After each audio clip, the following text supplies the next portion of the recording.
Depuis mardi, il mange à la paille. Le visage tuméfié, la bouche abîmée et des dents cassées, Mohamed, un Niçois de 26 ans, livre sa version de l'altercation qui a dégénéré, mardi vers 13 h, à Aqualand de Fréjus. Avec mon cousin et un ami, on se jetait des pignons dessus et un monsieur en a reçu. Les vigiles nous ont demandé de quitter le parquet et de ne plus jamais revenir, explique avec difficulté ce père de famille. Nous avons exigé le remboursement des 4 billets que j'avais pris pour y aller en famille dimanche. Ils n'ont pas voulu, on a insisté, raconte-t-il encore. On a fini par partir et, à la sortie, le vigile n'a pas accepté d'ouvrir la barrière. Il nous demandait d'attendre. Mais quoi? On avait le jeton, alors on a avancé, et la barrière a fait mon pare-brise. Ils auraient dû appeler la police selon lui, c'est ensuite que l'affaire a pris un tour dramatique. Les vigiles sont arrivés, on était sortis de la voiture. Ils nous ont gazés, roués de coups. Je ne me rappelle plus de grand-chose, j'ai été vite inconscient. Quelqu'un a appelé les pompiers, mais ce n'est pas la sécurité. Mon frère baignait dans son sang, jure sa sœur, âgée, très choquée. J'ai des dents cassées, 6 points de suture, l'os sous l'œil fracturé et des bleus, chuchote le Niçois, qui a déposé plainte contre le parquet Les Vigiles, pour violence en réunion, le jour même en sortant de l'hôpital.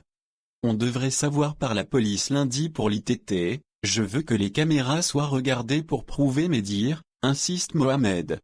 Car, à Aqualand, on livre une autre version des faits. Wilfried Lelandais, le directeur, raconte, ils ont dérangé beaucoup de nos clients. Nous avons mis 45 minutes à les mettre dehors. Ils ont menacé de mort les vigiles. Ensuite, en voiture, ils ont foncé sur la barrière et sur l'agent de sécurité. Le parquet a d'ailleurs porté plainte pour dégradation de biens privés. Quant aux vigiles impliqués, 2 d'entre eux ont aussi porté plainte, jeudi après-midi. Jonathan, le chef de la sécurité, est l'un d'eux. J'ai la mâchoire qui craque, une foulure à la cheville avec petit arrachement osseux, des érosions et une morsure à la main.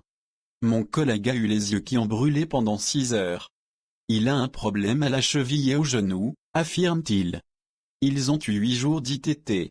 Michel, l'un des patrons de la société de sécurité, prestataire d'Aqualand, rejoint ces hommes. Ce sont les jeunes les agresseurs, ils ne doivent pas devenir les agressés. Nous n'avons jamais eu aucun problème avant. La seule erreur que mes vigiles ont commise, c'est de ne pas faire intervenir la police. Il ajoute, c'est malheureux d'en arriver là. Mes hommes maîtrisent leur boulot. La pression a dû monter. Ils ont été gazés et leurs coups portés ont peut-être été plus forts car ils ont l'habitude de se défendre. Mais il ne faut pas inverser les rôles. Pas de caméra des versions à l'opposé.